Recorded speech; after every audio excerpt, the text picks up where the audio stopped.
Here we are again, everyone. I am back in the kitchen prepping coffee because Archibald and I were hibernating this morning after taking Mrs. Winchester to work for the third day in a row. I'm in denial about how I feel.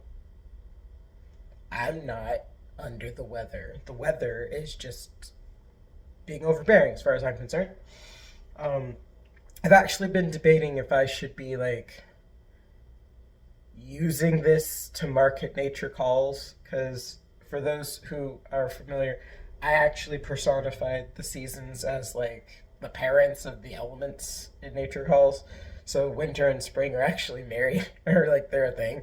And I'm like, winter, did you woo spring? Like, you don't need any more children. Which is ironic because that's what life is constantly telling his parents. I'm too old to have a sibling. Please stop. And Gus is their kid, and that's, well, if you know, you know, So I've been debating it, but I also am kind of like, is that like dumb? I don't know. Tell me in the comments if that's dumb or not. Either way, yeah, I've got to have coffee. I'm very much a dragon right now. Um, but yeah, I can't wait for March to be over. I hope everybody else is having a good March. Um, I know that we had St. Patrick's Day that came and went, and White Day came and went. For other people, Pi Day. White Day in Japan is the response to Valentine's Day. In Japan, Valentine's Day, girls give chocolate or gifts and things like that nature to boys. But on White Day, which is the following month, on the 14th, they come up with a white gift, which is supposed to symbolize like purity and things like that. Like white chocolates or marshmallows or something that's all white, which is like I said, it's a symbol of like pure affection and return and thank you. Um, which is hysterical because there's like obligatory chocolate that the girls will do, and they make a joke about it in anime all the time. Um, but yeah, I've Miss Winchester and I have been celebrating that pretty much since we first got together. Um, which is really ironic because back then we didn't really do the whole specific like role thing when we first started dating. Um, because I got her obviously the chocolate and stuff like that for Valentine's Day because she loves her mint chocolate. Um, always has, always will. It's either I think it's Ghirardelli, the square ones that I would get like a mint chocolate, or I would get her like the Andes mints or whatever. Because can't go wrong with those, honestly. Um, I've been getting her those for Valentine's Day for years, and then our very like when we were coming up on being together for a year, on White Day she actually got me these like fake white roses, and she tied them with this really pretty white ribbon, and I'm literally like this is for me. She's like Happy White Day, like her thank you for her Valentine's Day stuff. Which for anybody who has seen D and Angel, that's why she put the white ribbon on it. Again, if you know, you know. I'm not going to go into divulging because I need to stay on topic. I'm a very tired dragon. I'm a cold dragon. If you couldn't tell, I'm wearing a hoodie in my house again, even though the heat is on. Winter, why? Let spring out. Let her frolic and spread warmth around. Stop hoarding her in the den where she's all snuggled up with you and you're hoarding all of her warmth. Shame on winter. Um, but yeah. I'm doing the whole let's make coffee, but I think what I'm going to do is I'm going to try and pause this real quick so you don't have to listen to me banging this coffee into the trash real quick. Okay, I'm back.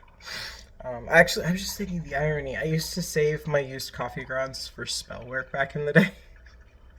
Um, and I always was like, hey, if you ever need like coffee grounds for like your gardening or whatever, babe, just let me know. And I used to have this container that had like dried used coffee grounds in them.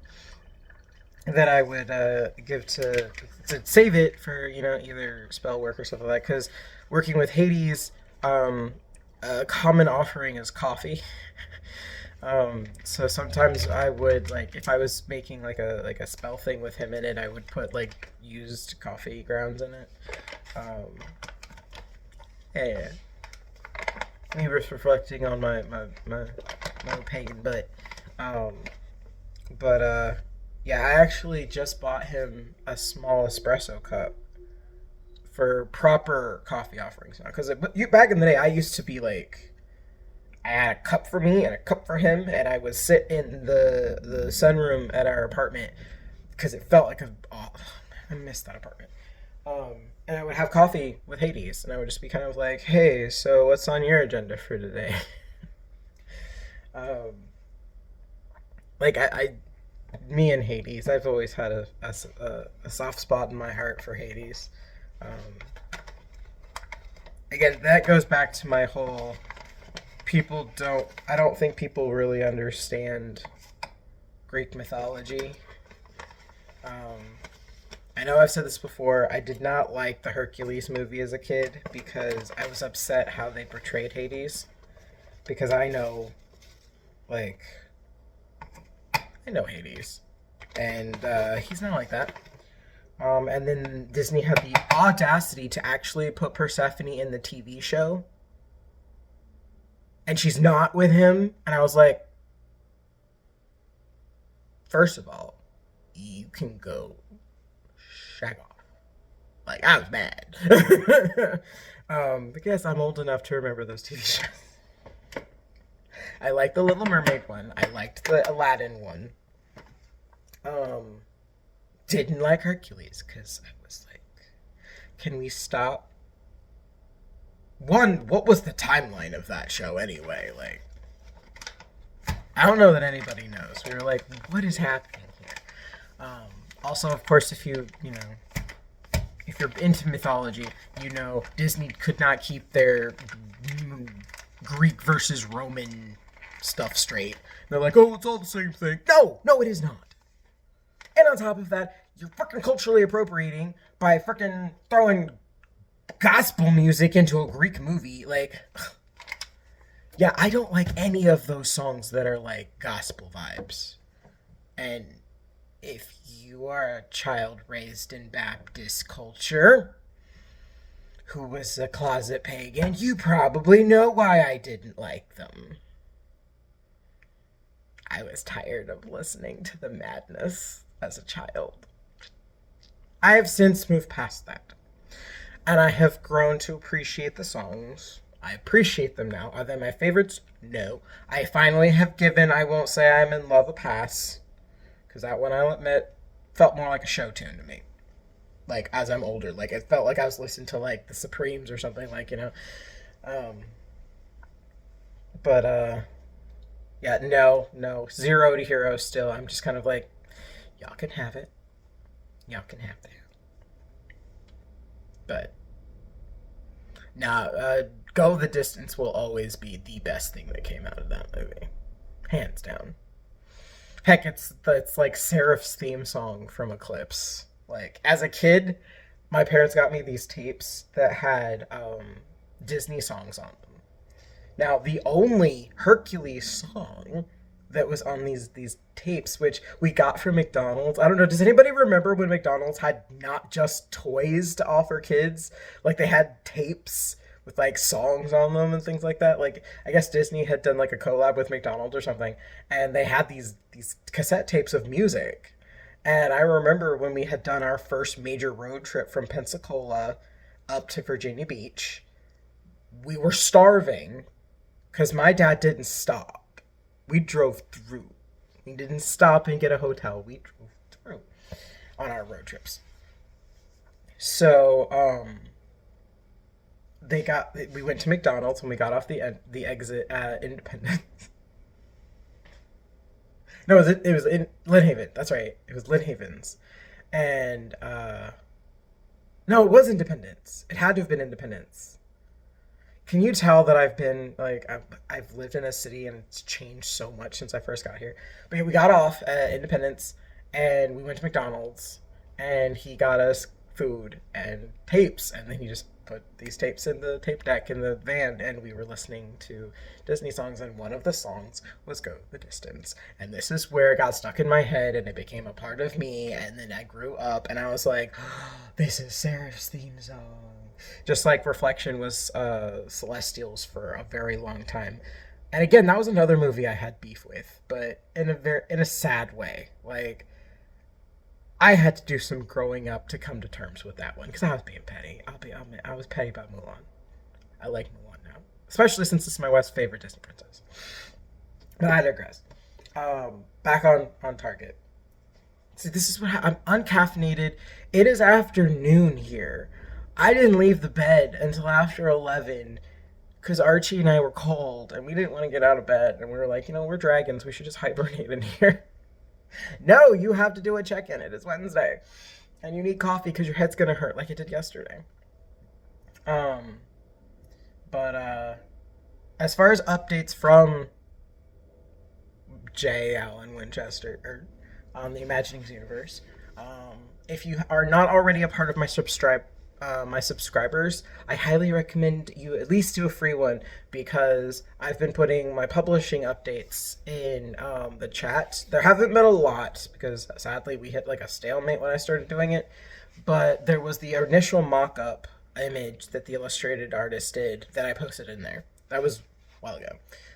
This week though, I posted up the official black and white image that I got Monday night. And it is gorgeous. It's got my boys on it. I love Leif and Gust. It's a lovely illustration rendition of them. I really like it. And then the majestic, like, huge tree in the background, like, it's all faded out because it's so far away, but it's still that big. Like, I was like, oh my god, yes. Love it. I cannot wait to see this in color. But yeah, I highly recommend you just subscribe just to see it. Just to go see it. And once it's in color, obviously it'll go in there too. But I spoke with my project manager, and she said that once the illustrated cover is done, then we can put the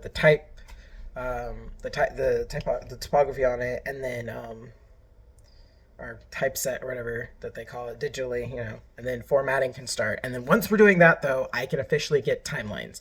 So then I can finally tell you, because all I could literally been able to say lately is it's coming in a few weeks. It's coming in a few weeks. It's coming in a few weeks. Because the usual timeline, if everything goes immediately to plan, there's no delays, is about 2 to 3 months for a book. Because I did get the illustrated cover, that pushed me more into the 3 month. Which put me in April. And I was like, oh, heck yes. So that's always been the goal. It's what I've been striving for. And now it sounds like we might actually do it. So once I get actual dates, I'm absolutely going to start sharing them with you. And anybody who's interested in having any kind of things to share or to talk up to help me promote are going to be in the subscriber chat. Because obviously, if you're a subscriber, you want to be following along on my journey, right? I'm really excited for summer, actually, because Origins Part 3 went up yesterday. That means that my creation myth and my origins of a lot of the inciting incidents that led into the main plot have been wrapped. The third one actually was a bit emotional for me. It actually directly ties into stuff in summer, so I highly recommend you check out Part 3. And then I have 2 more Tuesdays in the month. So I have to come up with 2 more short stories. Those will come from the main plots, like timeline though. So I have one that I want to I definitely am going to be playing around with. So I have to come up with what the second one will be. There are plenty of shenanigans that I have always wanted to write though. So it's not like I'm going to be in short supply. But yeah, like I said, I really do need all the help I can get when it comes to talking up my book. I'm a huge believer in word of mouth because honestly, my work is so. It's not that it's niche. It actually is very general audience driven. Again, when I was on Inkit, I saw my analytics. I had so many different age groups reading my stuff and commenting on it and talking about it and talking to me about it on my wall and like. So yeah, I definitely know I have the ability to write for general audiences, which makes it a little hard to market it though, because teenagers are the way you market to teenagers is different from how you market to 20-year-olds, is different from how you market to 40-year-olds, is different from how you market to 60-year-olds. So like trying to come up with a way to talk up a book that that entire range of people enjoyed is like, ugh. So the best I can do is word of mouth. I love testimonials. I've always been asking people if they have the book themselves, take a picture of them with the book and like say a few words that they liked, or take a video of yourself with the book and say like, "Hey, I read this book recently and this is what I thought of it." Spring is out. You can buy it from Amazon. Like a physical copy you can get from Amazon, or you can buy it directly from Feywild Apothecary. All of those books are signed. So that's my incentive to buy directly from us. Um, I don't charge for my signature. I'm not famous yet, but maybe I will be, and then you'll have gotten it before it was cool. Um, but yeah, like I said, I need all the help I can get. We are in like starting to get into the time crunch, and I won't lie, it's been anxiety fuel because I feel like the few people that have agreed to help me have been like, "Hey, so what? Do we have any updates?" And I'm like I secured them to give them time to talk stuff up, but then I didn't have anything to give them. Um, like I have three alpha readers right now, and they're waiting to get the digital formatting of what the book looks like. Um, and then two, they actually was like, if you're desperate enough, do you want to just at least read the plot line so you can talk about the plot line? Because the edits are done. So that's what they're doing right now is they're going to be going through and just getting the storyline, and then once I have the digital one, they'll have access to that and they can see what it looks like and talk about how pretty it is. Um, and then yeah, I really want this one to do well. I've said this before. Nature Calls was supposed to be my debut series, but when somebody puts 5 grand in your hand and says I want that book, you don't say no. Um, the irony though is that technically my father backed Spring, and then my mother is actually a fan of Nature Calls. She actually helped me edit Nature Calls when it was on Inkit. She came over and had a notepad and would write down things that she was going to talk about as she's going through it on the computer. And then she would bring it to me and she'd be like, "So I noticed this, I noticed this, I noticed this." And I was like, "Oh, wow, thank you, Mom. This is really helpful." But then she would also tell me things that she loved, like, which is insane because my mother, I know I've probably mentioned this before, is very rooted in her faith. She is very rooted in her perspective. It has gotten her through a lot in life. I am now learning this, and I've grown to give it the respect that I think it is due. Um, she's had to pick herself up and figure it out, and this is what got her through. And I'm like, you know what? If it makes you able to get out of bed and face the day and fight your inner demons every day, who am I to be judging that? But when she read Nature Calls, I have like technically I have two fairy romance couples in this franchise. One of them, and probably the more obvious one, is between two guys. And she likes them. I'll let that sit. So when I tell you she is an actual fan and she was like, "No, it's time," she just like her stepmother passed away last year, early last year.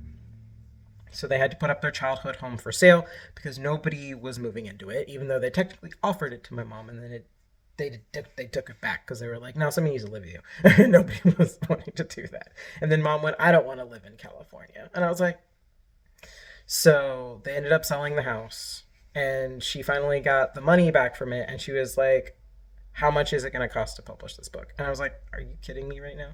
And she's like, "No." And then I checked the timeline, and I went, wait, if we do this now, it would be ready by April, which would be when the storyline takes place. This is like what I did for spring, and I wanted it to happen in January, which is when this plotline takes place. And I was like, you know what? I think the stars have aligned again. So yeah, I'm comfortable being upfront about that. Normally, my parents could not have helped me with things like this. My dad and my mom always did try to talk me up and say like, no, I am a decent writer. Um, my dad always supported me. I mean, he was gifted along as I was, and he always encouraged me to like keep trying. When I failed, what did you learn? Which is how I came to terms with failure. It's okay, it happened. Now what? Um, and it's I mean it's taken years for me to get comfortable with failure. It sucks, but it also has helped me bounce back a lot faster the older I get. It's out. Aging like fine wine, right? Um, but yeah, Nature Calls is a story that is near and dear to my heart. Not only is it a story of like weathering the seasons and cycles that go through our lives, the thresholds that we come to.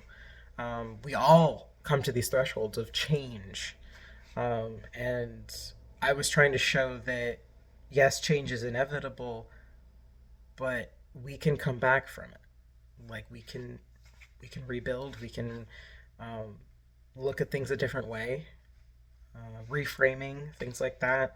Um, it's not absolutely end all be all just because something disaster struck. There's actually a theme in Origins Part Two specifically, where Summer approaches Lady Lane, my Mother Nature, and he feels like there's no place for him in this world, and like his brother Winter has like found a way to fit in, but he's like, why can't I? Like, it's like I rejected. Like I can't figure out what to do. And she said, as long as you don't stop trying, that's what matters. You will find your way to coexist in this world, to find your place. You just have to keep trying. And even when all hell breaks loose, like when it finally does and they find their balance, she tells him that destruction opens the way for creation to move in. And that's where opportunities come from. Because sometimes you have to have the storm completely decimate something, but then something new can happen because of it. So that's something that's like I really wanted to drive home. Again, this was originally something I wanted for like it's a coming of age story. So obviously teenagers and young adults, and when I say young adults, I mean like upper high school and going into college, like those people facing that threshold of change where you're going from the youth into the adult. And you're like, oh, it's terrifying. What do I do? And it's like, breathe. It's okay. Everyone who came before you went through this. You'll make it. It's gonna be okay. Um, but then I didn't realize the way that I had written this book, I had adults who were struggling with like after going through that change and it was hard. They're reading it and they're like, yeah, I needed that. And I'm like, oh, well, I'm happy to hear that.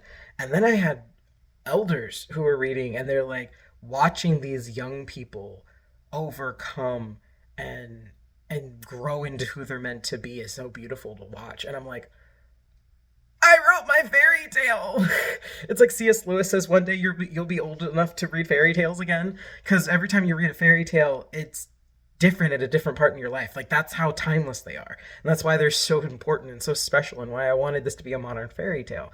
That one day you'll come back to Nature Calls and reread it and feel like you've gone through it a completely different way, because maybe you start reading it and you're reading it from Jamie's perspective, from Jake's perspective, from Chelsea or Leif's perspectives, and then you come back to it later and you're reading it from Aunt Chris, from Michael Aaron's perspective, or from the Dahl family, like the two parents there, or maybe you're going through some stuff that Jake's parents are going through.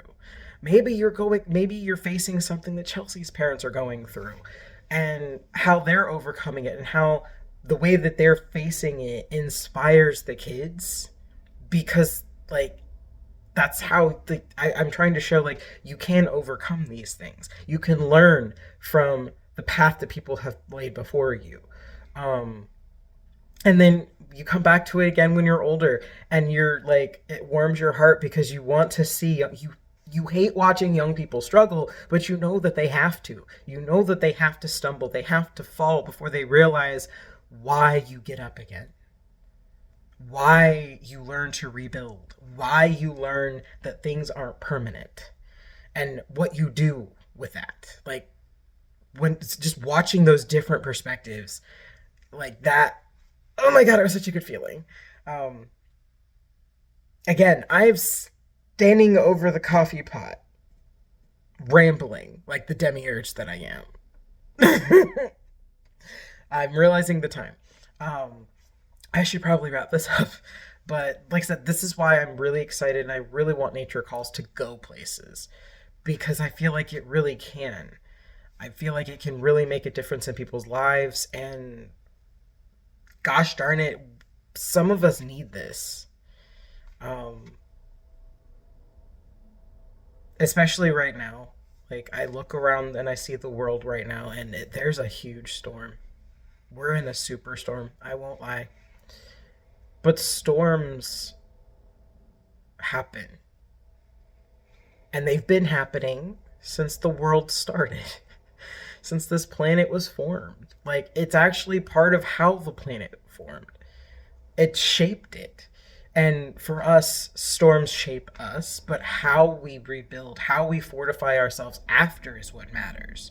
Sometimes we do overly cautious fortifications, and then we miss the opportunities that are around us. Sometimes we build what we liked, but we fortified it just for this kind of a thing so that we can still have what we like, and we move forward. And that's the ideal, right? Like, we get back the things that we liked, but we're prepared now for the thing that we weren't prepared for. Like, isn't that like really the ideal? Um, Sometimes we can't, but we learn. Oh, well, maybe I want to try this now, right? Um, so yeah, summer is the second book. Autumn is already written. I'm just once summer's done, I'm gonna iron out the plot points that I introduced in spring and summer, and then smooth them out in autumn. And then once autumn is officially like final draft phase, then I'll finally tackle winter, because that has to wrap everything up, right? I've actually been intimidated to start it because I actually introduced some plot points that I'm like, do I want to keep that? I don't know. Do I need to change this? I don't know. I did get some beta readers who gave me some interesting feedback on Autumn. Now, admittedly, I'll admit Autumn is definitely like earlier draft phase, um, but the main plot is there. It's just some things I might tweak. Um, like, I already know I tweaked some stuff in summer before it went off to Palmetto, but for the most part, I was like, yeah, the beta readers I've been getting gave it like really positive feedback. So my Achilles heel is just the proofreading part. Lovely commas I forgot to put in there, or tense problems because for some reason I live outside of time and forget my tense. That's a Jay problem. I assure you, he does what is time. um, but yeah, so I need again, I need all the help I can get on pushing to get Nature Calls back in the buzz. The first book had a great launch. The first two quarters were amazing, and then people stopped talking about it. And admittedly, I was at work. I let it slip. Life happens. I have burnout. um, but I'm determined this time around. No, we're going to keep that hype up. I'm going to get my Nature Calls Forest moving, which is the name I tentatively gave my street team, that doesn't exist yet. I really need a street team. And Mrs. Winchester is going to be making stuff for it, just like she was making for Dodecatheon. We're really excited to going to our first event in June, Once Upon Every Story, and we're going to have 2 books on one side and 1 on the other, and I'm really excited. So, yeah, if you want to help me out, please send me a comment. Um, this is going to be I know this is going to be on multiple platforms, but feel free to comment on wherever you saw the video. And then, as always, be kind to yourself and others as we transverse the same path in life, just in different vehicles. Um, Remember, we reap what we sow. So if you plant kindness, compassion, empathy, goodness, you're going to have good fruits that come from it. It will take time and you're going to have to nurture those plants, but they will grow. And as always, happy reading, as I've got lots of stuff on Substack to read, and listening adventures.